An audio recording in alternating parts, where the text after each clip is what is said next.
Welcome to the Asian Arts Media Roundtable. It's really lovely to see everyone's faces, some new, some not so new, some familiar. Yeah, welcome. I'm Nabila Said, and I'm the editor of Arts Equator. And we're very happy to be welcoming you to the Asian Arts Media Roundtable, AAMR in short, which I'll probably use because it's easier to say. And of course, this year it's taking place online due to many reasons. One of it, of course, is the pandemic. Just to quickly tell you a little bit about Arts Equator, as well as some other announcements before we start, if you will bear with me. Now, Arts Equator is a website and we cover the arts in Southeast Asia. We are based in Singapore, as you might have been able to tell already. And this is the second time that we are organizing the AAMR. The first time was in 2019. And during that time, there were already a lot of issues facing arts media. And as you can tell, during the pandemic, there are more issues or more complications that have affected and impacted the arts as an industry, as an ecosystem, within your individual countries as well. And we are very excited to be able to hold space for these discussions. And this year, of course, AAMR is taking place in collaboration with SIFA, Singapore International Festival of Arts, also known as SIFA. In Singapore, we like our acronyms, so I'll probably just say SIFA. As you might know, or maybe some of you might not, in Singapore, we are actually having some heightened restrictions, I think it's called. So because of that, a lot of arts events are either not able to take place or the audience numbers have been greatly reduced. And so SIFA has had to make a lot of adjustments on the fly and very quickly, because it happened at a time when the restrictions have been just introduced. But we're very happy that we can still be watch some of the shows. For those in Singapore, we might be able to catch some shows physically, but for many of you who are not in Singapore, we're happy that they also have a lot of shows online and on video on demand. And if you are a registered participant of the AAMR, firstly, welcome, and very excited that we get to watch those together as well and have that shared experience with you.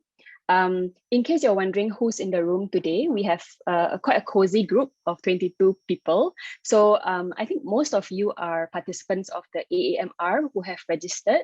And we also have some writers from Arts Equator, as well as people who are involved in AAMR this year. And maybe also some people from SIFA. If they're not here today, I think they might actually come for the other programs as well. So looking forward to people kind of creating connections as well. And I think for today's session, and actually for most of AAMR, I think we are trying to create like quite an informal space where we can all kind of learn from each other, whether it's about arts media, criticism, or about theatre in general and performance during the time of a pandemic as well. Because I think we all know that, a lot of shows are going online. So there's a lot of things that we can unpack together. So that's pretty exciting. And today, of course, you are here for master conversations. This is actually something quite new that Arts Equator is trying out. So I think coming from people who also write about theatre and about performance, we realized that there is a relative lack of understanding or knowledge about writing, especially about design, right? When it comes to theatre, whether it be set design, lighting design, all the other aspects of design, we are very good at writing and being able to understand the work of, let's say, the actor or the director or the playwright. But often the work of a designer is kind of somehow seen to be very magical, and we don't know how to write about it. So that's essentially why we wanted to do master conversations. And of course, to start to create conversation around theatre designers and critics to hopefully start to bridge the gap. I don't think we can solve this kind of issue in one day or in one session, but I think to start to have that conversation is already kind of a good place to start, we think. And you can also find the schedule for the other master conversations online on the AAMR website. I think might be on in the chat. As you might know, there are also other programs that are part of the roundtable as well, like Critics Live panels, quite a lot of things that are happening in the next 4 to 5 weeks, I think. So do check this out online. I won't like bore you with those details right now. Okay. So today we have with us Lim Woan Wen. She is a lighting designer who is very renowned in Singapore, as well as Daniel Teo, who is acting as the critic facilitator, who will be moderating today's session. I'll leave both of them to introduce themselves a bit more, so you will know more about them. What will happen today, just to quickly run through, I think Daniel might also talk about this, but essentially there's going to be a presentation from Woan Wen, followed by a conversation, and then last of all, Q&A. So during the Q&A, we will actually invite you to have your questions through the chat. So so anytime you have a question, even you don't have to wait for the Q&A. If you have questions, you can already put them in the Zoom chat. And as you can tell, I think everyone is muted during this session, but feel free to turn on your cameras. I think Woan Wen especially would love to see your faces while she's presenting, Daniel as well, to see reactions. And I think the other thing to mention is we do have a translator who's helping to translate whatever's happening into Bahasa Indonesia. Her name is Theodora Agni. And so for our Bahasa Indonesia speakers who might need that translation, you can go to the link that's in the Zoom chat. But if you need any kind of translation help during the session, feel free to directly message Theodora Agni. So I think that's her name on Zoom, and she will attend to you. Yeah, I think that's all from me. So I think without further ado, I would like to invite Daniel and Woan Wen to take it from here. Thank you, everyone, and welcome once again. Hi, everyone. Thank you all for being here. And no thank you to my neighbor if they decide to drill. They just started drilling today, so there might be the odd drilling sound. I'm so sorry about that. Otherwise, I have one more important announcement, which is it's Miss Nabila Syed's birthday today. So everyone in the chat, just wish her happy birthday and best wishes for today. Thank you so much to Arts Equator for having me at this master conversation. The intention of this conversation is to highlight the more under-discussed aspects of performance making. Today, of course, because we have Woan Wen, we will be talking about lighting design. And I guess the objective is not really that, we all go off and start writing paragraphs and paragraphs about lighting design, but more in the sense that we are a bit more sensitized to it when we're in the theater space or the performance making space. And how do we address it when we do find ourselves needing to write about it? And of course, I guess the whole series for Master Conversation is to bring arts and writers and theater designers closer together and to bridge an understanding and to address any gaps in knowledge that we might have. So there is maybe a problem in theater reviewing. I'm not sure whether it's a big problem, but I went on Arts Equator and I did just pull up like a random, a typical review. Just looking at it, looking at it up and down, you will see that most of it is addressing the big things, narrative, direction, and that tiny little sliver is design. So, and the best thing of it all, doesn't even talk about lighting design. So probably not a great writer, not a good writer. Yeah. So, okay, I guess this is a good point to kind of introduce myself. So my name is Daniel. I am the Documentations and Communications Executive at Center 42. So what that means is at Center 42, we're what we call ourselves a theater development space. And we support the promotion, documentation, creation of Singapore theater. And until 2019, we had a reviewing program as well. And on top of that, we worked with arts equators on several occasions to help discuss Singapore theatre and its writing. So what I do at the center is that I mostly oversee the documentation of Singapore theatre history, meaning that I do some archiving work. But outside of the center, I guess I do write about Singapore theatre. I still don't call myself a critic, but today I seem to be in that position. So I've written a couple of times for Arts Equator. And I guess, on my own personal capacity, I do write about theatre performances that I attend as well. So thank you very much to Arts Equator for thinking of me for this session. So for today, we have with us Lim Woan Wen, and we're very, very fortunate about that because she's what a local theatre critic has dubbed a lighting designer whiz. So she's been lighting theatre, dance, cross-disciplinary, interdisciplinary projects for many, many, many years. She was previously a graduate of the National University of Singapore's Theatre Studies program.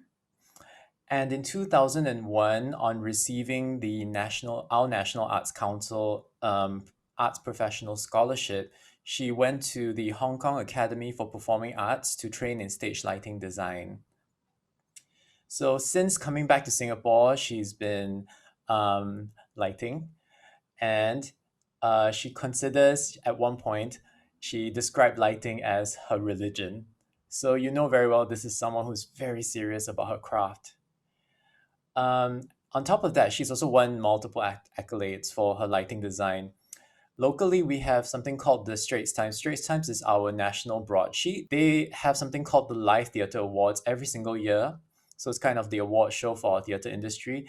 Woan Wen has won Best Lighting Design. To my count, she's won it 7 times. So that's quite incredible. On top of that, she's also been conferred the 2011 NEC Young Artist Award for artistic excellence in her craft. So she's currently and has been an associate lighting designer with the Finger Players since, if I'm not wrong, 2004, but she will talk more about that.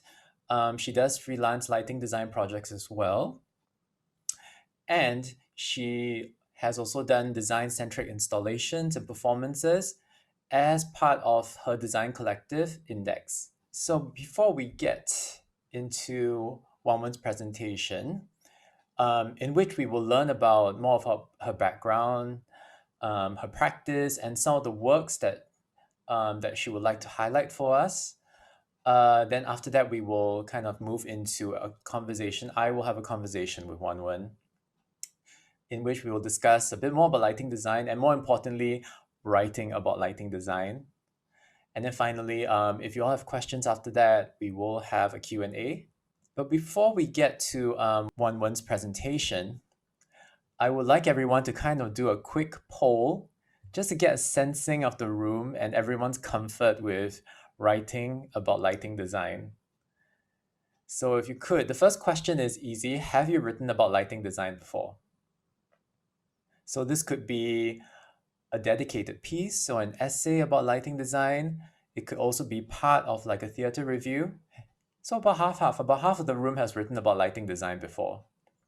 Okay, there are only 2 more questions. Second question. So if you're part of the half of this room that has written about lighting design before, how did you feel you did it? Did you think you did it justice? Do you think you could have done better? Or did you struggle to express what you saw? Okay. Yes, it looks like everyone is struggling to express in language about lighting design, and I share that struggle. So I'm very, very glad we're having this session today. I'm very glad we have Woan Wen to talk to and see whether we can have a better idea of how to write about lighting design. Okay, the last question is a little bit longer. So there's a book by Nick Moran called The Right Light. And in it, he raises the issue that, if lighting on stage is so important, how come it's so rarely written about?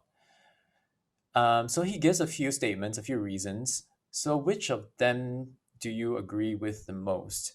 The first one, he says that writers are intimidated by the technical complexity of lighting. The second one is writers are not sure how much of lighting design can be attributed to the live performance. The third one is a limitation of language, meaning that they have no idea how to write about lighting design, so let's just not write about it. The last one is we can't really see light. If we want to be really technical about it, we only can see how it affects the bodies and the objects on stage. A lot of people are intimidated. Seems like most of us are recognizing there is a limitation to how much language can describe lighting on stage. So we all recognize there's a limitation to language, and following closely is intimidation. We can't see light. Okay, mostly we all recognize that it is tough to write about lighting design, but maybe again after talking to Woan Wen today and hearing from her, we will be sensitized to a certain way of looking at lighting design, so that we might feel a bit more confident to write about it. Okay, I think with that, I think we can move on into Woan Wen, and she will talk a little bit about her background and highlight some of the works that are important to her. So Woan Wen, please, I think you can take it away. Hi, hi everyone. Thank you, Daniel, for the very interesting poll and the very detailed introduction. I'm glad I don't have to talk about myself like that. It's quite embarrassing, but thank you. And thank you to Nabila and Arts Equator as well for the invitation to be part of this. I have to disclaim first, right? I don't have answers. I signed all of this. I told you I don't have answers. So but I also want to acknowledge, I mean, when I first spoke to Nabila about coming into this conversation, I said, I think it's very interesting, I do acknowledge that I would not claim, for a start, I would not claim that I totally understand the job of a critic, we had interesting conversations about that as well. So, I'm just coming in here to offer my 2 cents worth, and, I can only respond to, obviously, as a designer, I also read reviews or critics, and I obviously have responses, good or bad, I shall not say. But when I sit down and think about it, I cannot say that I know what goes behind the work of what a critic does or a reviewer does, so I can only offer, I guess I'm just trying to say that what I can offer, I think what I can offer today are very personal responses. There are definitely no answers. I don't think I can offer answers. Yeah, okay, that's just a very long way of saying I have no idea what I'm going to be talking about. Okay, anyway, I'm very happy to be able to share with you some of my works today. I would like to start with a brief story about how I started off in Singapore theatre. I like to start my story usually with the Singapore Festival of Arts in 1996, because that was the year that I just finished A-levels and I was waiting for my term to start at the National University of Singapore, NUS, acronyms. So in that gap, I made it a point to work as many odd jobs as I could. And the last one that I did was being a festival assistant at the Fringe Festival of that year's Arts Festival. Yeah. And in that festival, I met a group of undergraduates from the Theatre Studies program at NUS. At that point, I didn't even know the program existed until I met them. So in that festival, I enjoyed myself very much, making friends with them and also meeting the very many artists that came all over the world to participate in that Fringe. And I enjoyed it so much to the extent that after that experience, I decided I'll give it a shot. I'd applied for the Theatre Studies program at NUS and I got in. Prior to that, actually, for a very long time, I really made up my mind to double major in Chinese at NUS. But in the end, I ended up dropping one of the majors and I continued with the Theatre Studies program. And just to share a little bit with you of my experience back then, I think the environment was significantly different from what it is today. For one, I somehow feel like I didn't refer it I didn't refer to the scene as an industry as much as I might now. And I personally feel there was a very heavy reliance on volunteers for production work. And that was basically what I did the entire 3 years in NUS. I was a part-time student, full-time backstage volunteer. I enjoyed myself very much. But despite that, I didn't see it as financially sustainable to pursue it full time. So actually after graduation, the first thing I did was I looked for jobs in the Chinese media. Yeah, so I detoured very briefly to journalism. I got a full-time job at the Chinese local. It was a very short-lived stint, but I think that experience, to put it very crudely, I had a very unhappy time. I really wanted to come back to theatre very badly, and I think that was a huge push factor that brought me back to theatre and perhaps helped me push on in the following years. And Did you get to write about theatre?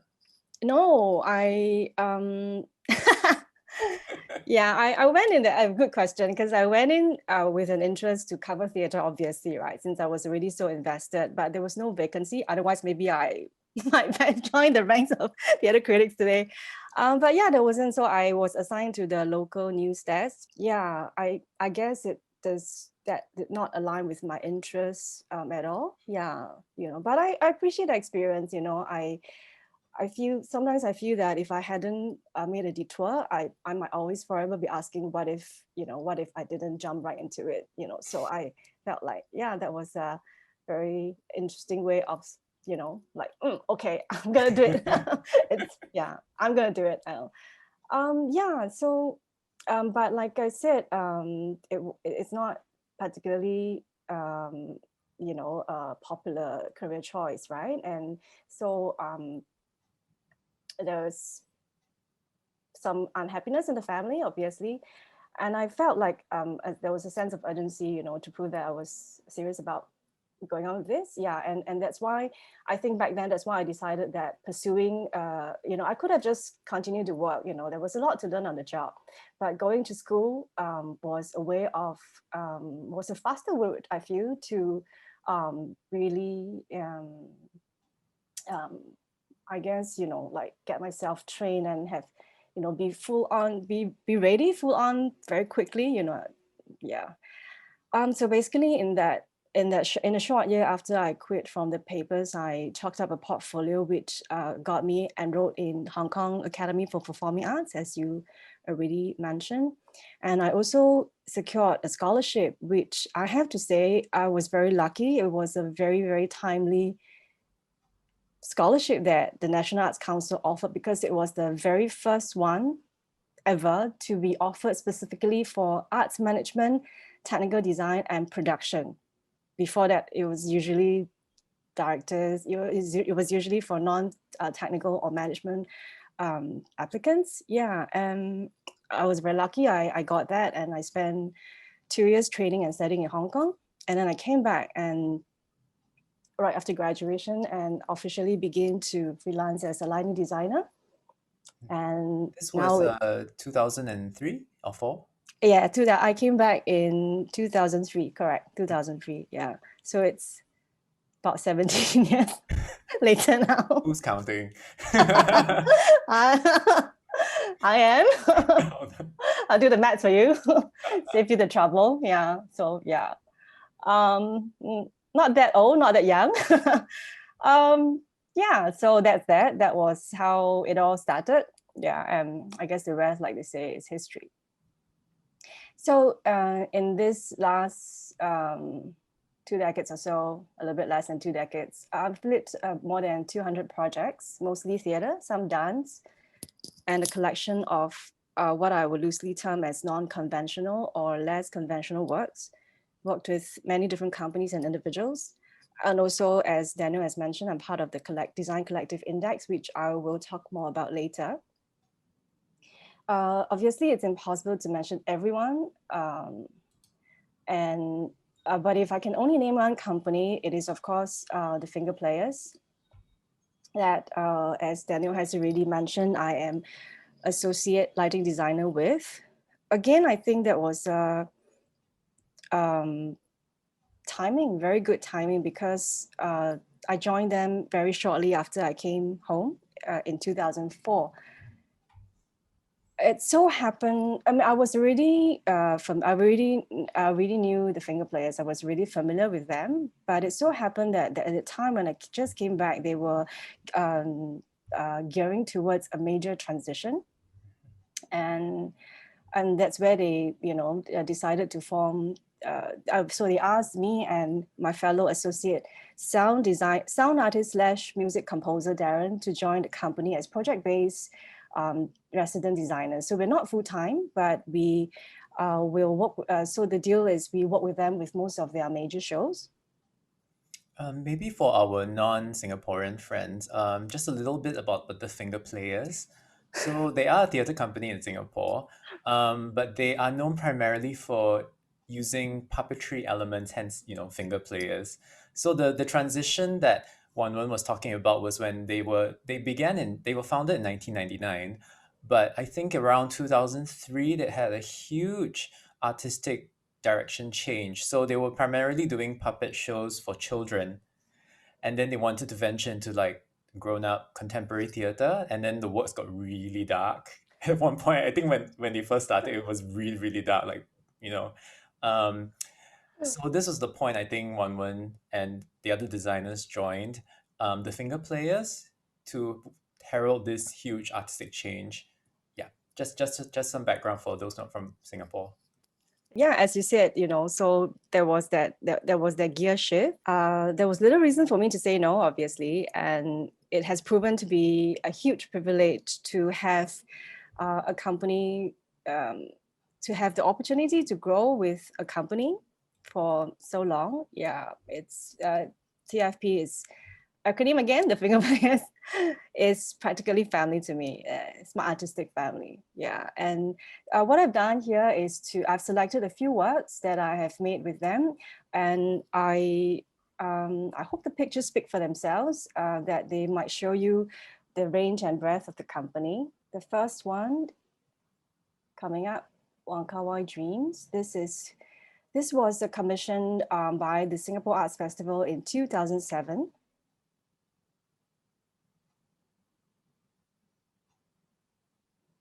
Yep, and the lady that you see washed in blue light, that's the late Christina Sargent, a very established mime artist in Singapore. And she was the narrator, she was the overall narrator of the story, and she was actually the older self of the lady washed in red. They're both playing they're both playing the old and young versions of the same person.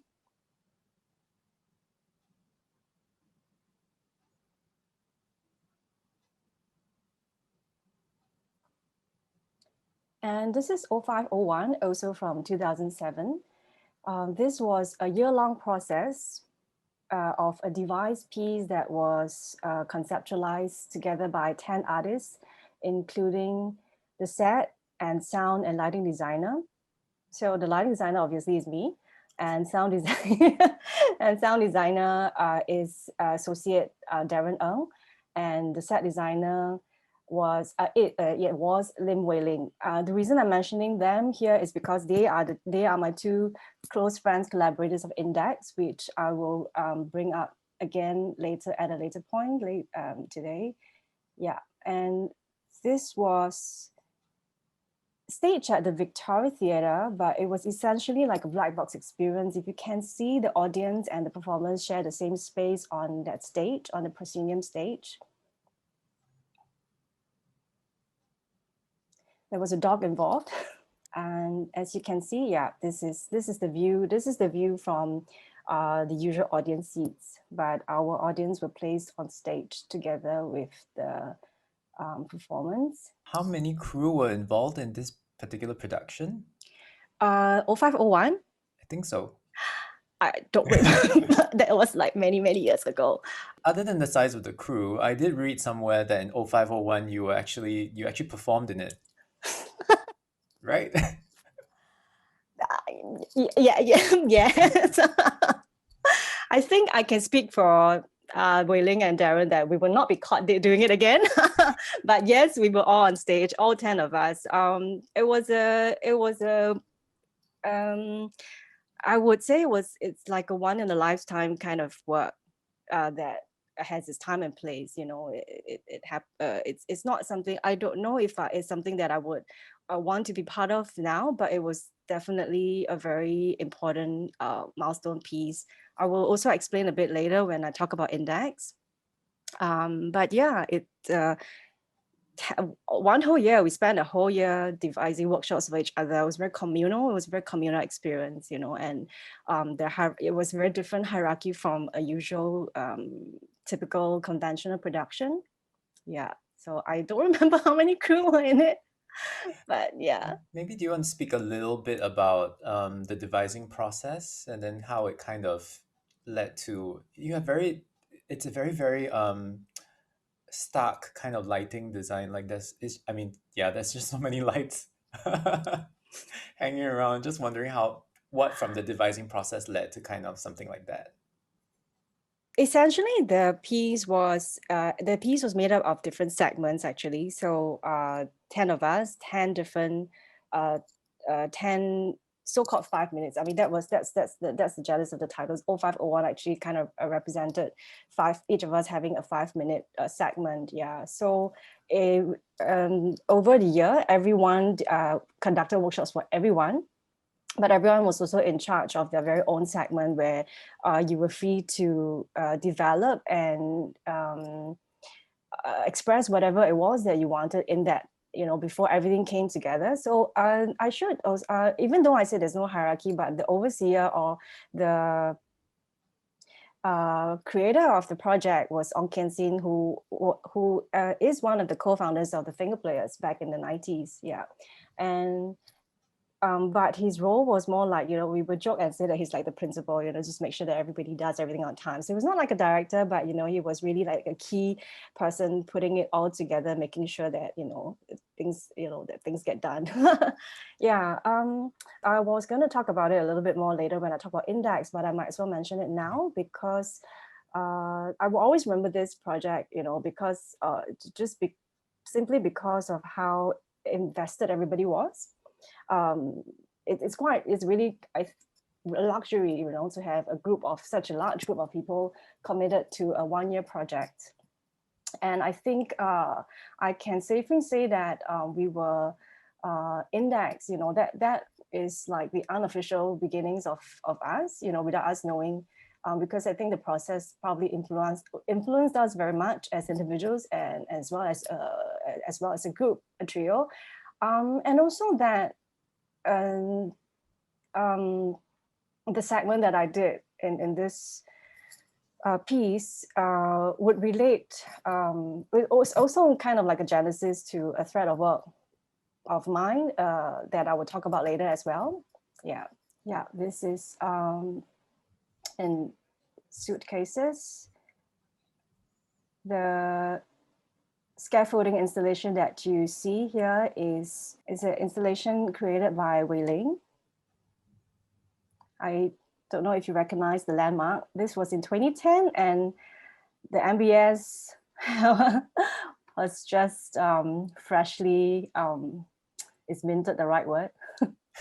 Thanks, Nabila. Yes, MBS is Marina Bay Sands. It's the iconic building in the Singapore skyline. It has 3 pillars and then that ship at the top, something like that. Sorry, again, acronyms. No, it's all right. Then they also have a huge performing arts theater in it. Yeah, normally they usually bring in overseas musicals, huge productions, but obviously Woman got to. We've never no, we've never been there. And the next one, this was also part of the Arts Festival in 2012. So we're looking at the 2013 version. We did it again in Theatre Studio at the Esplanade, but it was very first presented at the 2012 Arts Festival. And it was described as devastatingly beautiful by Mario Martin. So this production, if I'm not wrong, it's based on the Tibetan book of Living and Dying. Living and Dying. No, I'm just wondering again, process-wise, how much of research did you have to do, or was this? I know, okay, for this the finger players, they do a lot of original work, and most of it is written by the previous company director. What's his title now? He has no title now. Yeah, Oh, he has no we title. went through another major restructuring. He's Okay. part of the core team. He's still part of the core team. I see. Yeah. So Yeah. the previous company director, Chong Ziqian. So yeah, but this work in particular, I do remember that it was very, as you said, devastatingly beautiful. It's just that I know there was a lot of research done in this particular work. I'm wondering whether you had to do any of that kind of research yourself. The reality is, yeah, they went, oh, I mean, I think they tried to, there were difficulties, they went overseas to do research work, but we were not, we did not tag along. Aw, okay. Yeah, so, yeah, we got left out. No. Well, actually, I think if I understand you correctly, I think not, I've read the book before, but some of these research work is,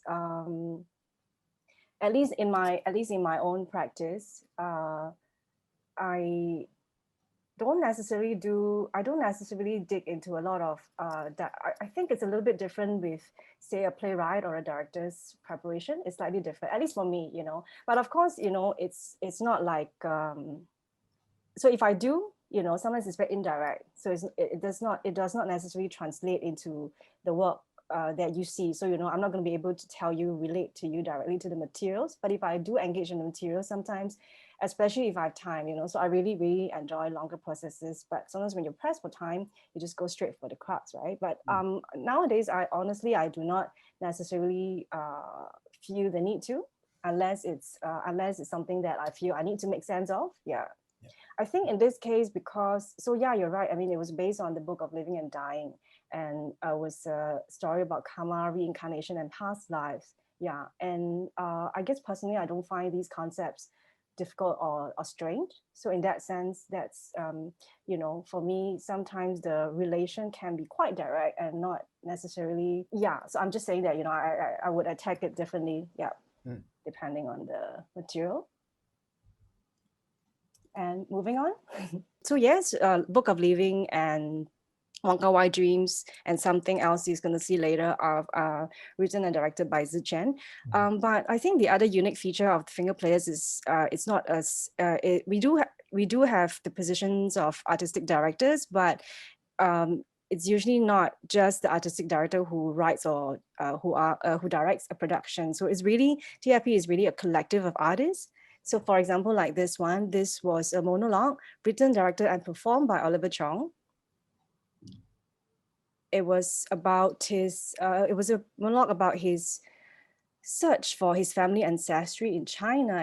And what you see here at the pit is really a pit of rice, uncooked rice. And I guess it's quite obvious that aesthetically and style, just for the specific, so everyone has very distinct styles and approaches, which I guess makes, in that sense, it makes this platform all the more exciting. TFP as a platform. I mean, I said the family, but as a platform, because it's so varied and, the range is really very huge, and there's really a lot of creative opportunities based on the different styles and approaches. And for Roots, I have to say this was a very, this is a production I'm very fond of, because it may look like, when you watch it, it may look like there's really nothing very much in terms of design, but this was, because there were a few restages, we also brought this to Hong Kong and Taiwan. So I had a lot of opportunity actually to fine tune this, and I really, really enjoyed that process in that extended process. And this was first stage in Tokyo, actually, featuring an all Japanese cast. Some of them will be in Oiwa, which I believe some of you will be attending later. And last but not least, Poop, also written and directed by Ziqian. And this is something I cannot not mention. It's a special place in my heart. Not just because, I mean, it's quite obviously a very lighting specific production, and it sits on. So if one end of the spectrum are plays where you know, for example, like Roots, where you're not supposed to notice the light, this sits at the other because you cannot not notice the light. And I will show you a short video clip in a bit so that the interpreter can take a break. Let it go, let it go. I'm falling in the wind and sky. Let it go, let it go. You'll never see me cry. Pain.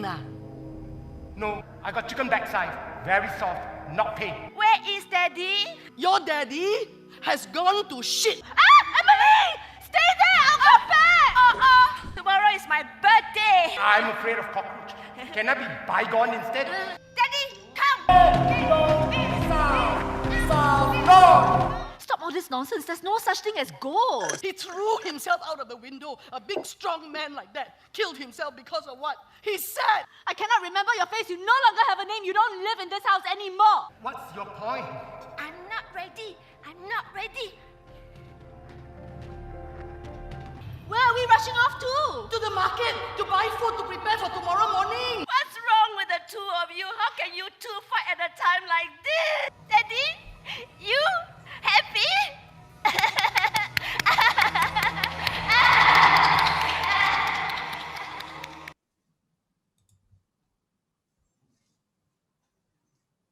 So yes.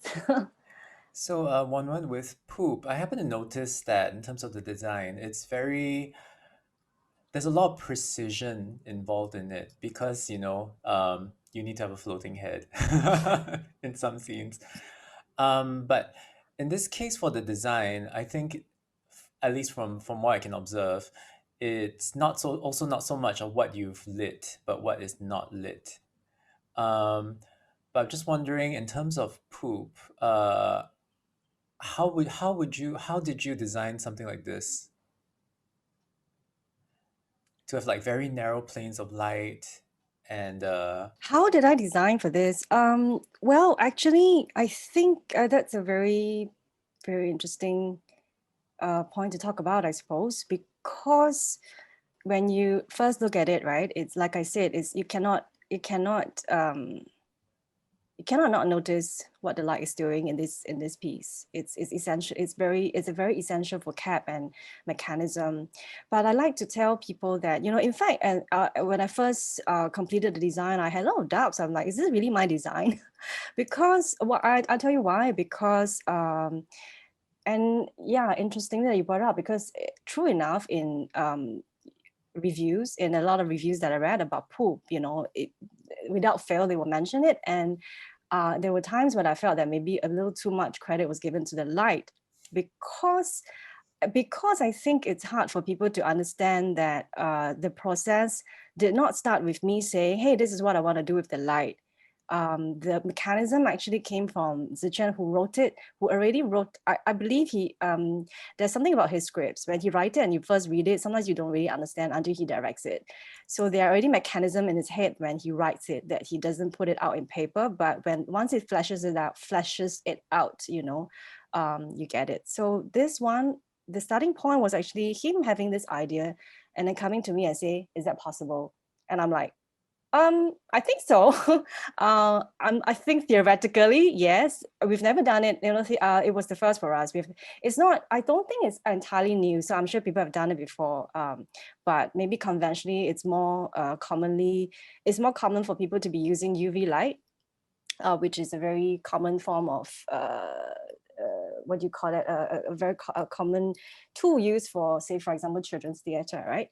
But this was something like that, but not UV light, So honestly, when I first tried it, I was really nervous. Like, can we really hide what we need to hide? Because we really need a lot of darkness. And people might not realize it, but putting light on stage is actually less difficult than putting darkness on stage. Because our theaters have a lot of unfortunately does have light pollution these days. You know, it's almost impossible because of fire regulations, and it's impossible almost to get a complete blackout, like a true blackout where you cannot see your fingers in front of your face. But that's that, right? So that's the opposite challenge of what usually happens. But I digress. So my point is the starting point. So I feel that it was not a case where I could have sat down and say, hey, how about we do this show with boxes of light, you know, and then force the director to fit the play into this. It was the other way around, because it was him who challenged me to it, and I like, okay, I think it's possible, let's try. So you tell me what so what do you have in mind, and then I can figure it out whether is it physically possible. You know, the only thing I cannot defy is physics. So, you know, I can tell you whether it's possible, and let's work out how can we adjust this. Can you change this? Can you make adjustments? Can we accommodate this? And then also I have to say the actors. So like I say, there's a floating head, right? Yeah. The lighting has to be precise, but the lighting is already there. It's the actor who has to have that precision night after night. Yeah, so, you know, I always feel that, you know, this would not have been possible if not for the actors' effort. Even the ones who don't have to hide their bodies, it's they sometimes may have to, because of very specific conditions of this design, they have to adapt their very usual and instinctive acting styles. Yeah, for example, the grandmother role, Suilin, who plays the grandmother role, likes to complain that it's the one school of lighting. I cannot put my head down. I have to lift my head up all the time. And, you know, sometimes it's very unnatural for the actors, but it helps that the director understands what we're going for. I guess it's a very two-way, multi-way process also, actually, because then I also need the director's understanding for him to help the actors understand if we want to make this work, what kind of adjustments we have to make. So does it sound, I mean, it sounds a bit technical, but yeah. It sounds interesting. It's interesting to me that you're attributing a lot of what we see on stage, I mean, to other facets of the production. We will get to this later when we have the conversation, obviously, but we will look at some of the reviews. Yeah. We will see Yeah. how you feel about how people accredited you for the lighting, especially with poop. Yes, especially with poop. Yeah. Let's move on for now. Okay, let's move on. Okay. So yeah, finger players, right? So on top of finger players, of course, there are other, like I already said, slow down, other companies and individuals that I respect a lot as well, and who have made a difference in my journey. But on top of them, and on top of them and my two fellow indexers, if I could only name another individual, this would be Jovian Ng, who is a Singaporean dance artist. And the reason that I decided to bring her up is I think to put it in context, it was partly also because I was thinking about this thing about communicating with light. Because with her, that first project in 2008 was a milestone for me, in the sense that I felt that I discovered with her a mode of communication that I previously could only dream about, partly because I didn't know how to articulate it. You know, it was just something like a dream come true, like this was possible, you know, this way of communication was possible, because, you know, I struggled in the years before that, you know, to find this language. So, you know, so I guess I'm also trying to drive across the point that it's not necessarily any easier for a lighting designer to talk about light, because it is a very intangible and ephemeral element. So even up to now, you know, I would not claim that I know exactly, I can teach you exactly how to describe it.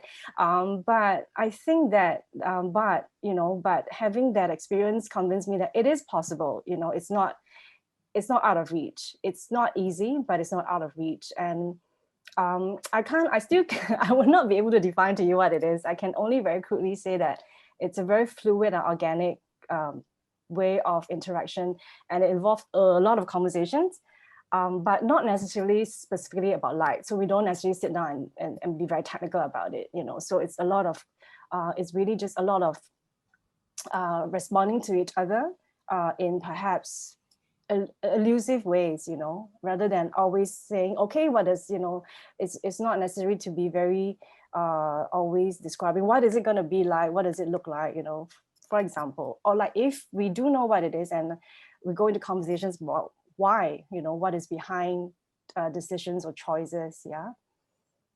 So yeah.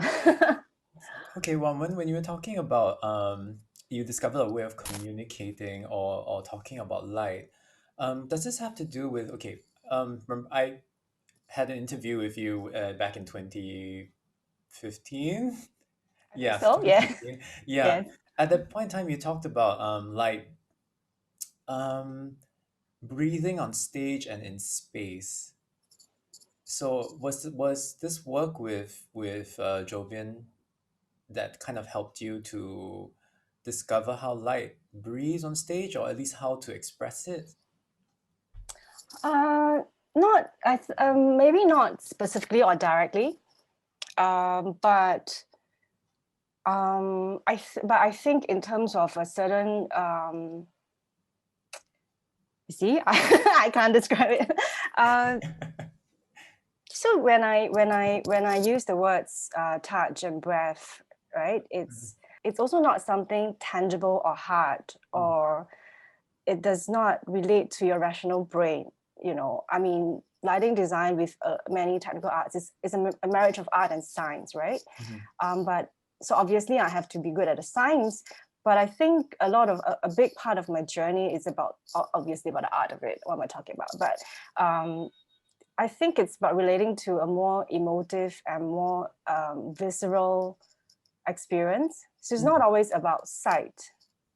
So it's not always just about sight. I think when I talk about touch and breath, I'm really thinking about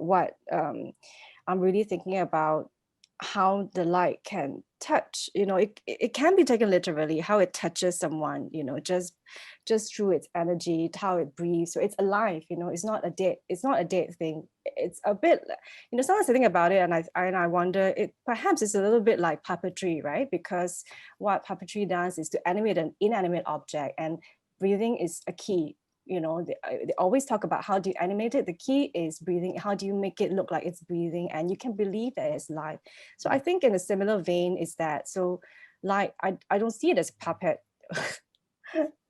per se, but it's that it's almost like it is a performer, especially if I'm doing live elements. It's an extension of me. I don't need to be on stage, but that's an extension of me performing. Yeah. So to speak. I will be sharing some works from Index that perhaps could be an illustration of what I'm trying to drive at. Okay. So to answer your question, I don't think it was, at least when I reflect on it, it's not directly related, but I think it's in the same vein because my communication with her has that quality of, we don't connect with logic, it's very responding to each other. Yeah, she complained at the end of the project that she never talks so much with a lighting designer. So we don't talk as much now.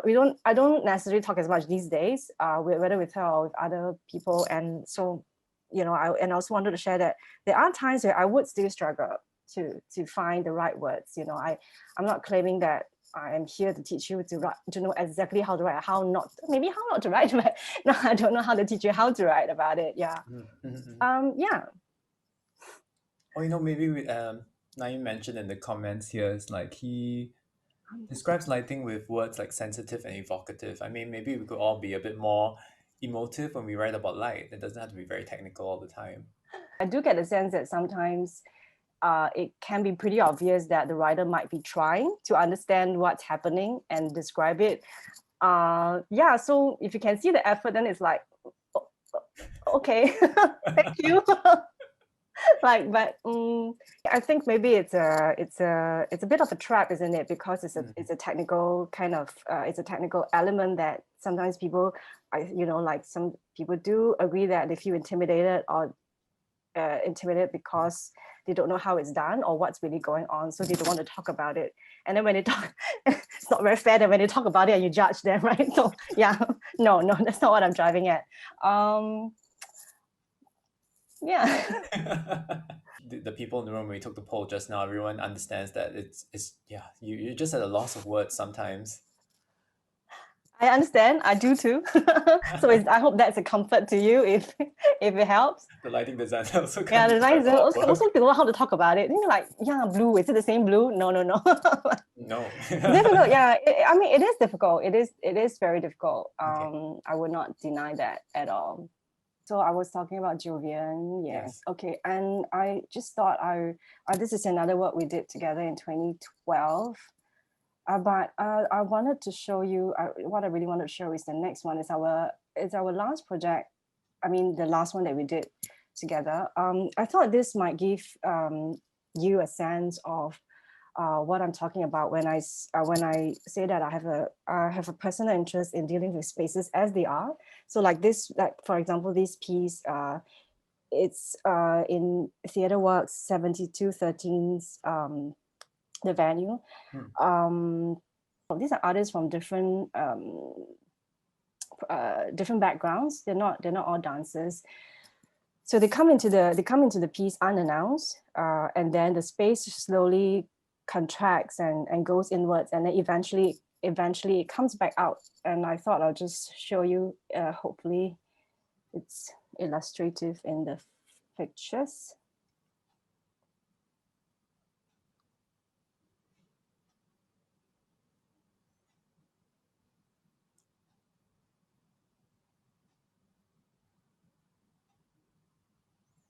Of course, this is not the entire show. I just picked the art that I wanted to show, and then the show does not end.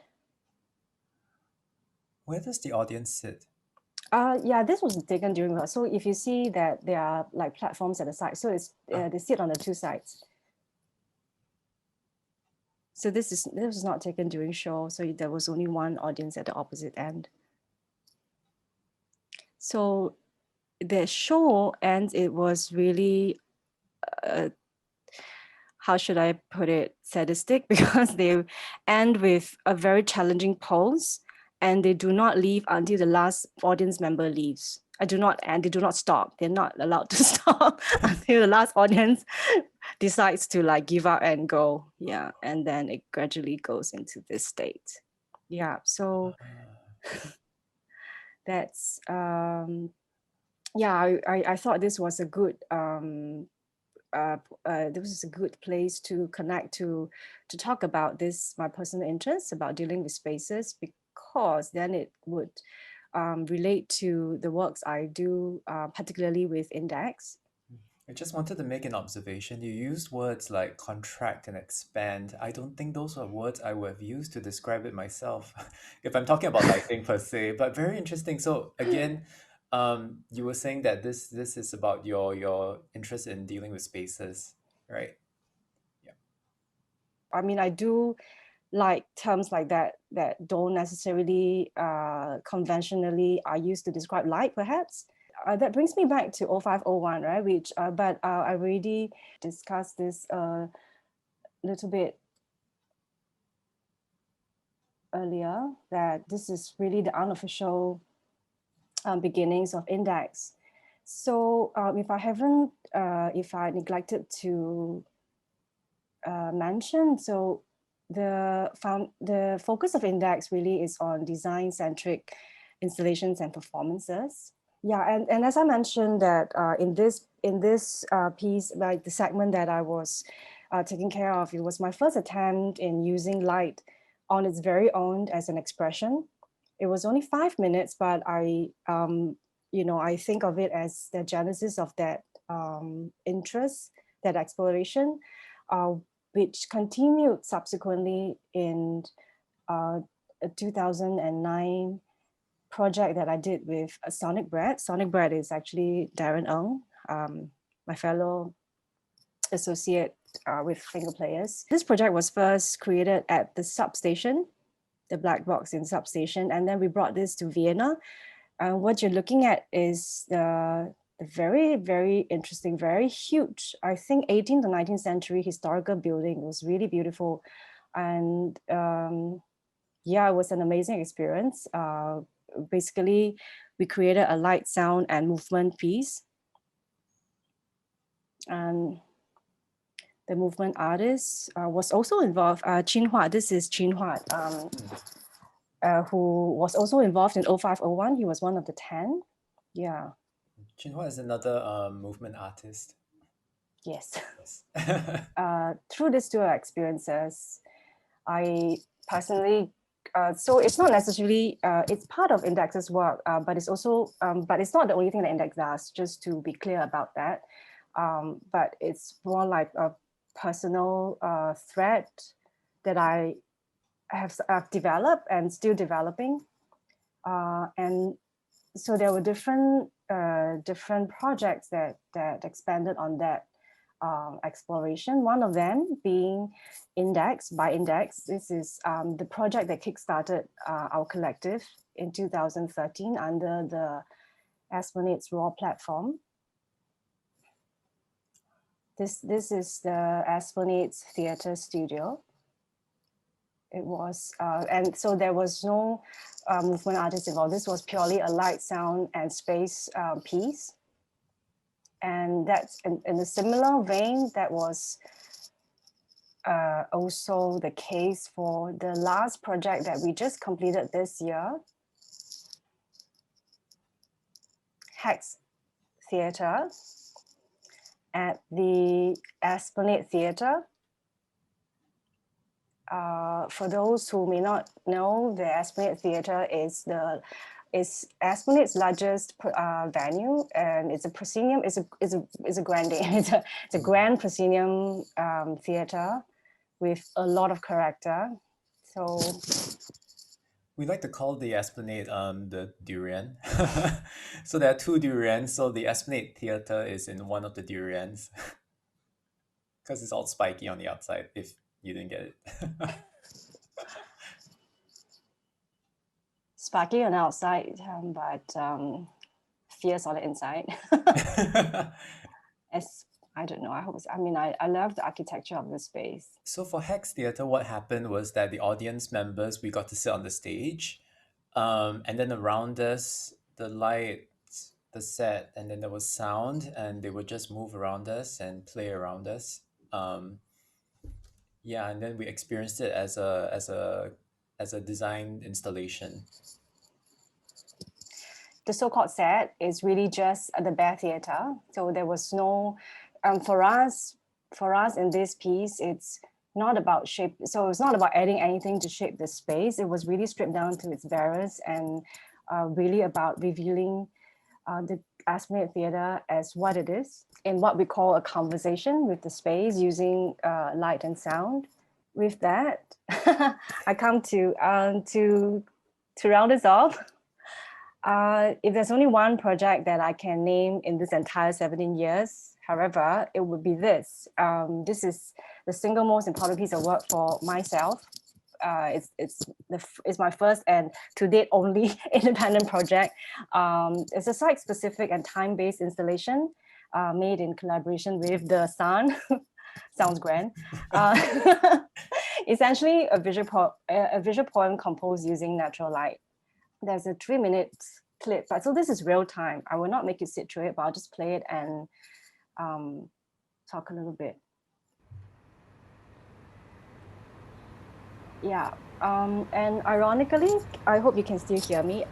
So ironically, it's a non-theater piece, considering that I'm a stage lighting designer and my tool is artificial light.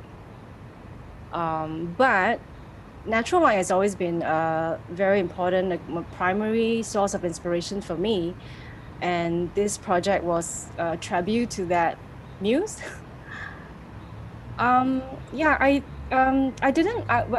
have to say, I initially didn't think it would be suitable to put this into this presentation, but Daniel brought it up, interestingly, in our conversations. And then when I think about it and reflect upon it in the context of this conversation, and then I felt that maybe there is something to learn after all, because I'll tell you why. Because well, one of the major takeaway from this project was about letting go, because natural light is something I just cannot control. If it starts to rain, there's nothing I can do about it, you know. But in that letting go, I think there was a sense of opening up, And in that opening up, I realized, or I felt that the return from the audience, the people who received the work was overwhelming. And some of their responses were beyond my expectations. And I think it's possibly got to do with the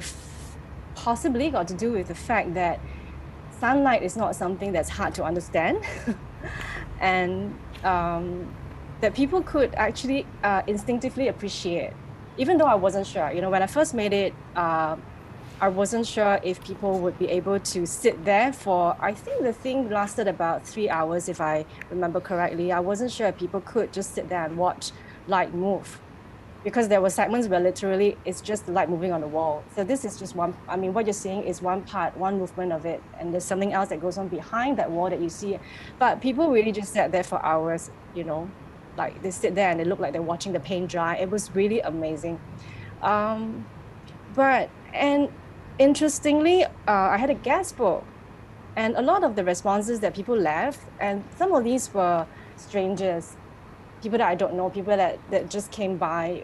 It was a free event, so people might just pop in. And I had families revisiting it, and people writing really nice poetic things in the guest book. And that was really, it was unexpected, very warm. But I think it's got to do with, you can hear people talking. So it's got to do, I think it's got to do with how actually we all have I feel that it's got to do with our innate ability to appreciate light, actually, if that makes sense at all. Because I think there is really no need to feel, yes, there is a lot of science and technical work behind lighting design, but ultimately it's still about our ability to appreciate it.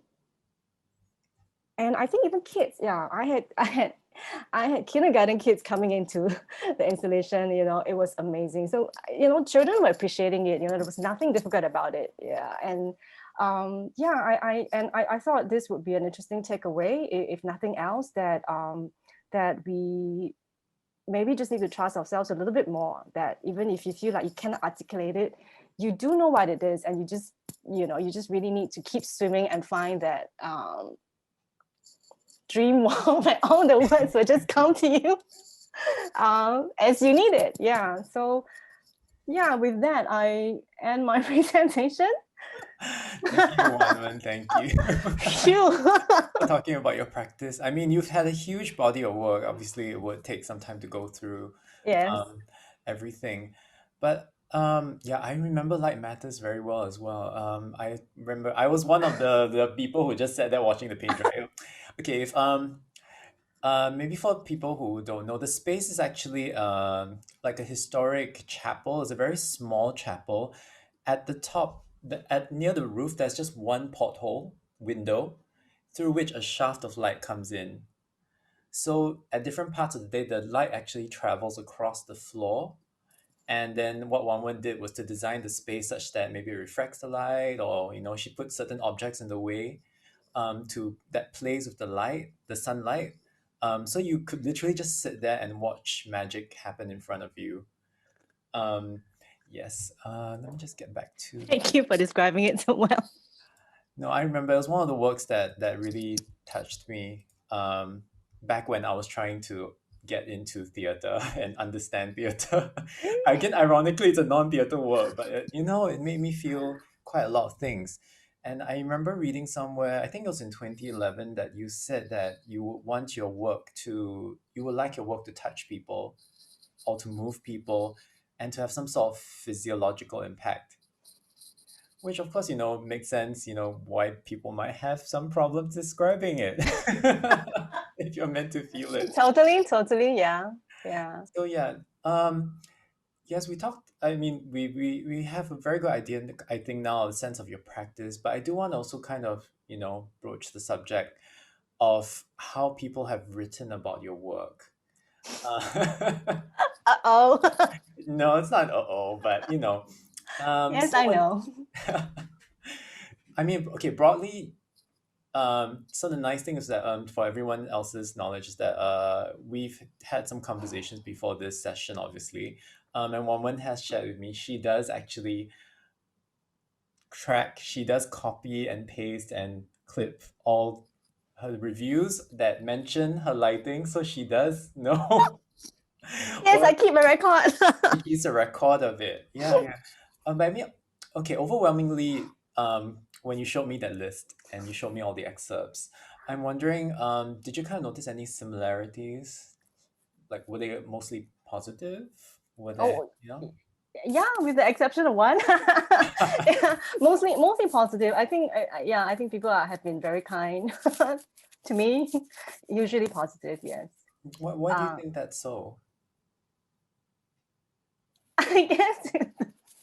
I mean, just out of interest. I don't know. I honestly don't know. I mean,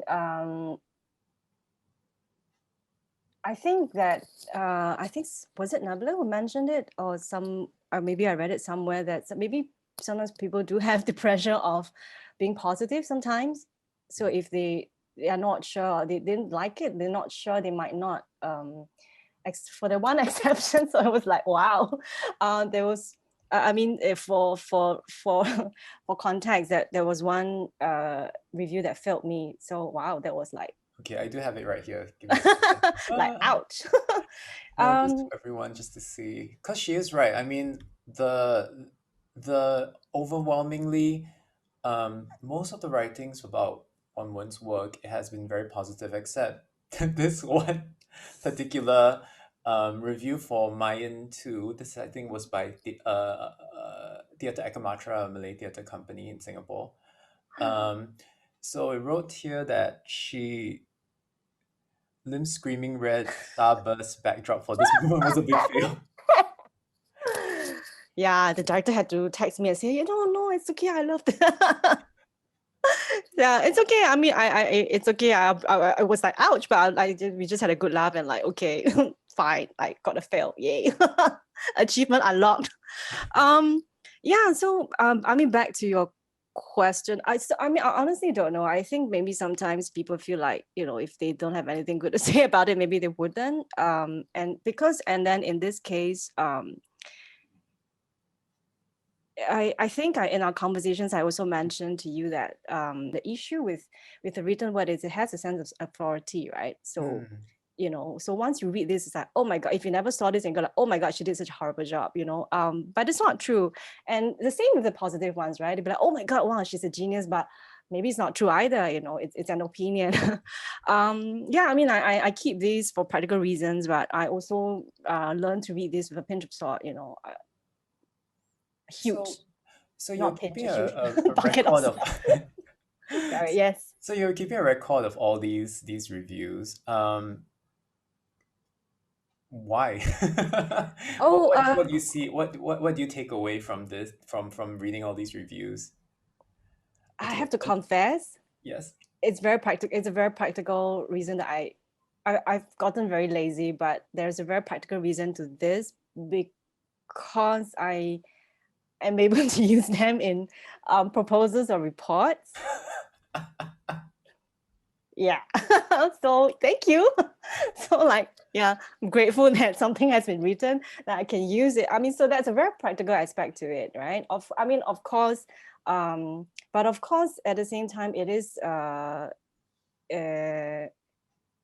form of feedback. No matter, I have not been keeping track. I've been not very diligent and not keeping track for the last few years. But when I reread the collection that I have that I sent to you, it's quite interesting because it felt like a forgotten diary or report card or of sorts. Well, I haven't really digested what it means.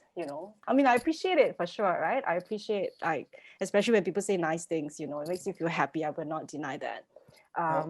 Consider this a job hazard as well, but because my professional life now revolves around theatre documentation, and then if you would see something like this, for example, and perhaps maybe this might be the only record of your work, and it's just described as dreamy lighting. How does that make you feel, like, you know? Um, uh, thank you. Like, it's like a one-line mention. I mean, actually, this is very common, right? I think it's actually not the exception, but quite the I mean, if there's any mention at, it's not. Well, I have to say, I mean, I do appreciate it because it's not like a given that it must be mentioned in the review. I do not. I mean, even though that's my view, that's my area, I do not feel that, you know, a good review or a good piece of critic must involve these elements, right? Because it really depends on many things, I guess, you know, on what the, like, it would be very silly to spend a whole article talking about lighting if it wasn't the point of the show, right? For example, yeah, yeah, but there are a lot of adjectives, very interesting adjectives that I think that people were just trying to find something else to say other than moody or interesting. I think I've seen edgy, I've seen evocative, moody, yeah, you name it. I also wanted to maybe just bring it back to you. You did mention that some of the reviews do seem to, or the writing about your work seems to gives you a lot of credit, and you maybe don't feel so comfortable with that. So, for example, something like Cool, right? Yeah, was it this the one? last one. Poop, right? Yeah, poop, yes. Yes. So for Poop, I think this was the second or third restaging. Yeah, this was a restage. Yeah, so originally the earlier version of Poop was in a smaller black box, and then Yes, in this 2017 staging, it was moved to the larger Victoria Theatre. correct. So this reviewer particularly said that the bigger stage allows for them to play with more levels to fill the space, clever use of doubling to present the characters in two places at once, and all that. And it showcases mastery over lighting. You know, you're the very best in the industry. Thank you. Thank you, Bachomi. But also that you did mention that a lot of it was down to the director. Yeah, so this is a good example, right? It's the reverse has happened here. I think many times if in a particular piece the technical elements were not intended to call attention to itself, there are times where the result is maybe inaccurately attributed to something else, say the script or the actors, or something else more tangible. I think the reverse has happened here, which is very rare, but it has happened here. So like I said, Poop is very special because everyone who sees it cannot ignore that light has such a huge role to play in this. But then I read this and I have to say that I felt a bit embarrassed. I'm not embarrassed, but like I felt a bit bad because really the levels, the doubling of characters, or the larger sense of skill of the ghosts are devices that did not come directly from me, for sure. So it reads a bit strange for me then that this was attributed to me. You know, I'm not trying to be modest here. You know, I really enjoyed the piece. I really like the piece of work. You know, I'm not trying to discredit myself. I'm not trying to discredit myself, but I'm also saying that I think it illustrates the bigger issue, for lack of a better word, of how someone who receives the piece will probably not be able to tell at just one sitting. I mean, to be fair, you know, it's not as if I'm faulting the reviewer because they got it wrong, but I mean, how would they know, right? But I think it's just the issue of when you're just a recipient of the show, you look at it, this is how you see it or how you imagine it, and what goes on behind the scenes is can be different and can be beyond your imagination or experience, you know. So I mean, to me, this was just kind of like a reverse example of what might happen in other reviews more commonly. So yeah. So for something like this, for example, Just looking at Matthew. yeah, Matthew. This is written by Matthew. Yes, for Flying Inkpot. That's a review Yeah, site, a local yeah. review site. Not functioning anymore, unfortunately, but the reviews are still online. Um, so he was saying that you strictly limited your palette using high contrast, low illumination. I mean, these are very technical words. Yeah. So I mean, not in the sense whether it's accurate or anything. It's just more of the sense that as a writer, do you feel like they would need some sort of technical knowledge of lighting to be able to write about it? To speak of it very generally, I don't. I think Matthew has a special, I think Matthew has some background in technical arts, if I'm not mistaken. It's always, yeah, it's quite, now that I relook at it, I feel like, oh, I quite miss his reviews. He has a different approach. I believe, I might be wrong, but I think it's got to do with his background.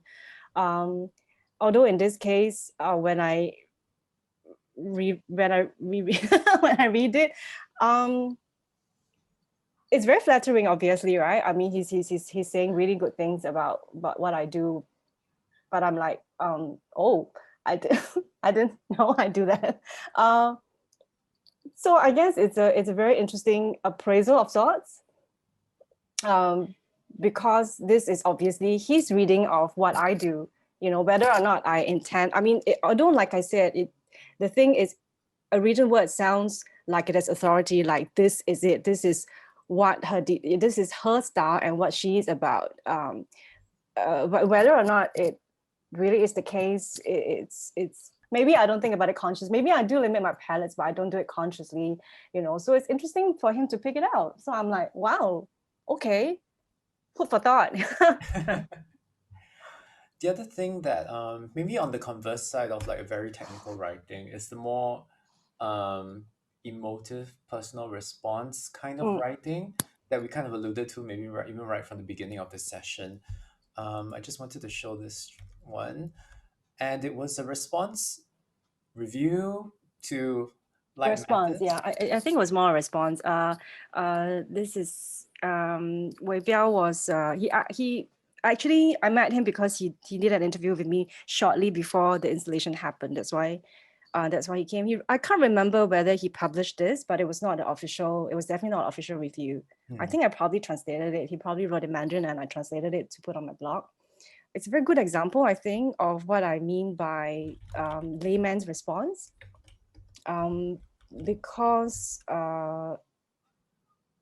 he's maybe not the best example, but really there were people who has no idea. I mean, are not theater goers, are really just passerbys who were able to respond to something, a piece of poetry with very poetic responses that, you know, in themselves. They may not write, I mean, they may not write beautifully, but there is poetry in you know, for example, that little girl that came and she put in the gasboard and said that I saw wind for the first time. I thought, wow, wow, you know. Yeah, so it's not like you know, she didn't have to be technical about it. It was very factual, and she was, I remember her, she was very cool. She just came in and then she left a message and she left. I'm like, wow, she saw wind, you know, like I didn't expect that at all, you know. That's something I don't expect at all. And so I think this relates bit to what we talked about in our previous conversations, right? You asked me what kind of review might resonate with me. So this is not, I mean, things like that are not strictly speaking reviews, but they definitely resonate in a certain way, as opposed to a piece of writing that's more appraisal-like, if you understand what I mean. Yeah. So it's not a judgment, okay? I mean, it's not a judgment, definitely, because I think there is a difference. If you ask me how I respond to it, I think that's just very natural, because I think it's also where these people are coming from when they write these, when they write comments like that. Yeah. I think that two things to it, right? One is when a piece of review or response for production comes in, obviously it's not just about the technical arts, right? There's the story, there's the narrative, the direction, everything. So it's, I mean, theater is total art, you know. It's never about just one aspect of anything. So in that context, you know, a review for something like that would be talking about, it's quite natural to be talking about the big architecture, and then maybe just zooming in a little bit on the other aspects as necessary, so I don't think I don't think that's necessarily something wrong in that. Whereas a response to something like Light Matters or Hex Theater, because the piece in itself is essentially about those elements, and then it's very natural that people respond directly to it then, and there's nothing, because there's nothing else, right? There's no story, there's no characters to fall back on. They have to talk about the technical aspects of it or nothing. The way I see it, that's one part. The other aspect of it is for Hex Theater, if you go online and search for the stories that Esplanade curated as responses to the piece, I believe Nabila contributed one as well. So I think it's also how it's framed, I guess, because it's not a piece of critic. These are responses, and I think most of them were more personal than anything else, right? And that kind of response then also resonates in a very specific way, because they are responding to the entire experience, and they're not just talking, they're not just zooming in to say what the light did, what the sound did. They're zooming in then they are more focused on the experience, what the piece did for them. And I think because of the nature, because of the circumstances, because of the context that the piece was put up in, it was overwhelmingly emotional, especially for a lot of fellow colleagues and theatre goers. Yeah, so the context being that it was the pandemic and theatres had been shut down, and you were essentially showcasing an empty theatre. Yeah.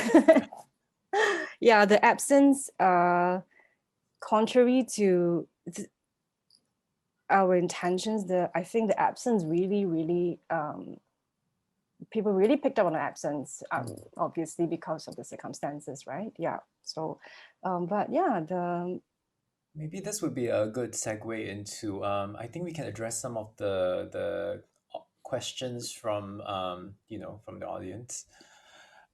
Just on a related note, I mean, we've been talking about writing that may resonate with you. From Wei Liang, he kind of asked, in the frame of a critic being giving you an informed response and feedback, what kind of review then would be the most constructive or useful for you to help you reflect on your creative practice?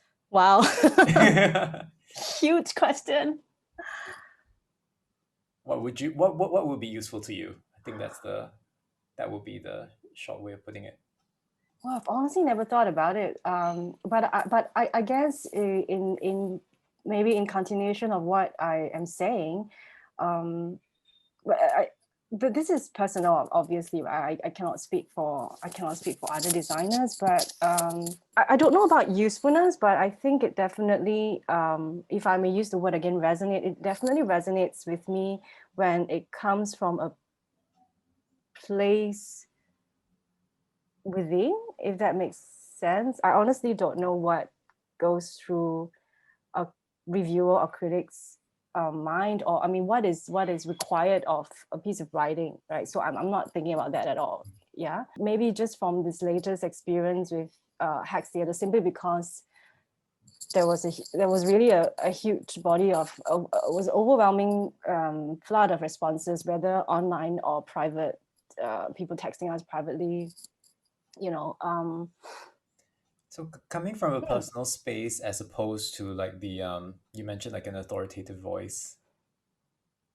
Perhaps, yeah. Yeah, I have to say that, I mean, it's not interesting, obviously, right? For example, when I read something that, for example, Matthew wrote about previously, it's not uninteresting. In the stricter sense of usefulness, if I think, if I relate it back to how in school we used to have, what do you call those, evaluation sessions? Yeah, it's very different, because I have to acknowledge that when I have a work, right, that say a particular work that I'm very proud of, the evaluation from even a peer director is going to be different from a peer designer lecturer who is skilled in this department simply because we are trained, our eyes are trained differently. You know, so there'll be things that someone trained can pick up. And then that kind of evaluation is useful because then it is something that I really can take back and work on, or say that, or like, or be able to feel gratified that yes, my lecturer agreed with my decision. My fellow classmate agreed with that decision, or they felt that, oh no, they saw this, oh yes, that's a loophole. So that's very, that's appraisal in a very different level, okay? And that is something I would classify as useful. But I would not expect that, I don't feel that I would expect that of a reviewer who does not have that expertise. I do not feel that you need to go to, I don't think that it's possible for a critic or reviewer to go to school and understand everything before they write, right? I don't think, so that's not what I'm driving at, obviously. If I were to look at the word usefulness in the strictest sense, then I would say maybe it's not possible to achieve that level. I think it's too much to expect of. I think I'm talking about a very different class of evaluation. Yeah. So I guess I'm saying that because then, you know, when if your criticism is an evaluation, then what is that based on, right? It's your response, right, as an audience. So I feel that it's easier for me to understand it when I can, when it's very clear that it's coming from your response. I mean, your just instincts or something. Whereas if you, because as I was rereading some of the quotes yesterday, yeah, because I think some people will attempt to say, oh, it mentions spotlights were placed strategically or something, and I'm like, I'm not sure like what you're talking about. Maybe you saw something that I didn't. So I mean, I think these reads like attempts, you know. So then when I don't even understand where that's coming from, it discounts the usefulness. Even if it's even if it's a positive appraisal, yeah, I'm happy. I honestly, you know, even if it doesn't make sense, it usually makes me feel happy too. Well, we all do, right? Actually. Let's be honest. Yeah, so if you know what I'm driving at, if I'm making sense, yeah. It sounds like, I think a useful review is probably from a critic that is self-aware. Perhaps, yeah. In that sense. And it comes across, maybe there's a personal response, so that at least there's an openness for other responses, rather than being the de facto, you know, final word on what this performance was or evaluated as.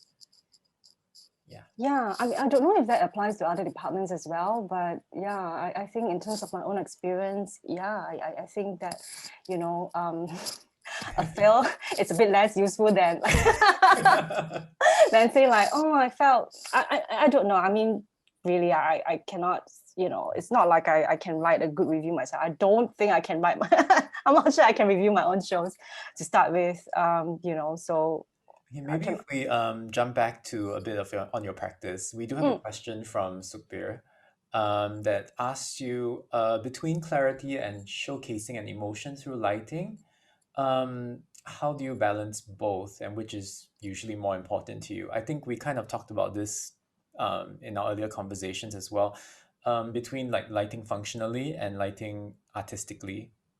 The question is, which is more important? Is it clarity or emotions? Am I right? Yeah, showcasing emotions. How do you balance them, and which of them is usually more important to you? I think what is usually more important is, if we're talking about a conventional production, right? What is usually more important is what the production needs. So it's not so much a choice. So it's not so much. I mean, so those both are equally valid, right? The functional and the emotional. But I think there can be emotions in the functional, and there can be functional emotion states. Yeah. So it's not necessarily a hierarchy. Yeah. There are many. There are many aspects of lighting design actually, and it's not possible to satisfy. There will always be many different aspects required in a production, So a functional piece would also need some kind of emotional injection and vice versa, right? So it's usually about composition, a composition of different aspects. So I don't necessarily sit down and say, okay, I think clarity is more important to me, or it really depends. And more I feel that every show has a character, has an intrinsic way to be lit, that it's more like an excavation process of discovering what that is, rather than coming in and say, okay, I think let's slap this on the show. Yeah. Does that answer the question? I hope. I think this would be quite interesting to address as well. This is from Gladys. So I mean, due to the pandemic, we've been doing a lot of digital work or digital theater work now. So I'm wondering how for your lighting design, have you needed to adapt or convert? So Gladys basically asked, has your lighting work been affected now that you presented work digitally? Yeah, well, it's definitely been impacted, but I have not. I've not done any Zoom shows for a start, but definitely for the whatever that has been able to go on, right? I mean, now everyone has to consider a plan B, right? So there's a digital, for example, SIFA, we have a video on demand on the live show. It's just varying degrees depending on what each production is going for. So the biggest difference is for videos, for digital works, it's lighting for the camera. But most of my life, I've been lighting for the eye. Yeah, there's a huge difference. So the biggest problem, touch wood, I've not encountered yet is to do a live stream. I know it has happened that there are shows where they live stream a live performance that would be hell, because I can't take care of both things at the same time. So like my experience so far is either it's a filmed production or it's a, what do you call that? A post-show streaming, is it? For example, like video on demand, that live show, and then hopefully we get to do a live show. A live show first and then a video later. So then there is a little bit of room for negotiation. It usually means that we have to decide on what to prioritize. Yeah. I think we have time for maybe just one last question. Yeah, time flies, huh? So I think we do have a question from Kathy. She basically asked that since you stage your work internationally, do you kind of notice, is there a difference in the way not just reviewers but audiences as well respond in the different places? Say, for example, like you stage something in Vienna, right, with Sonic Brad. How was the response there compared to something here? Or maybe Roots, for example, Roots because that traveled.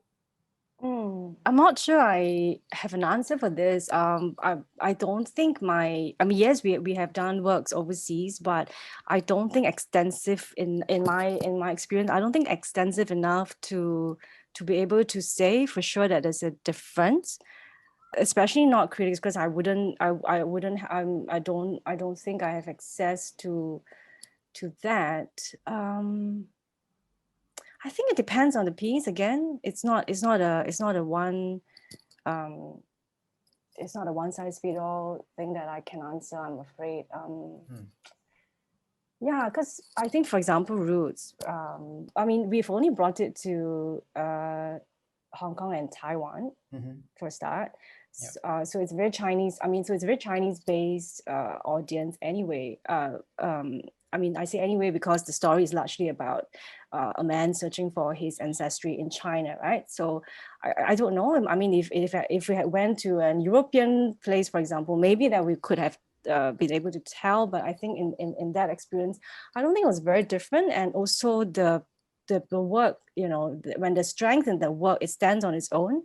I think it, you know, even in Hong Kong where we needed subtitles, you know, it does not affect people's appreciation of the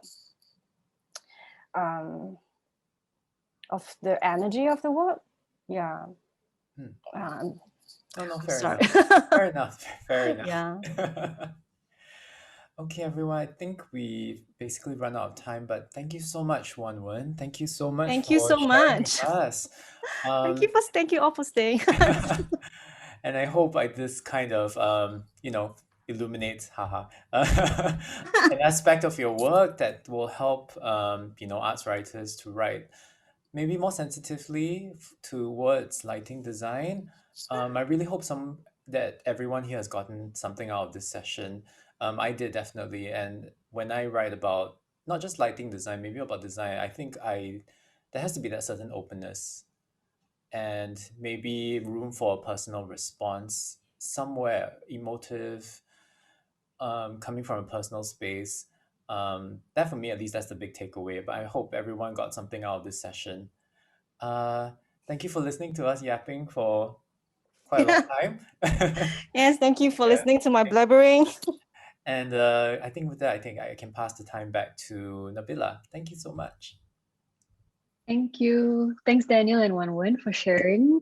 I think some question that I'm not sure if it was addressed by Woan Wen. People were asking about whether we need technical knowledge, like about parkens and like, I don't know, whatever, spotlights and all this. And based on like our chats with Woan Wen before this session, she said that we don't need to know all the technical language. So like we're saved. We don't need to go and read the Light Matters textbook or whatever.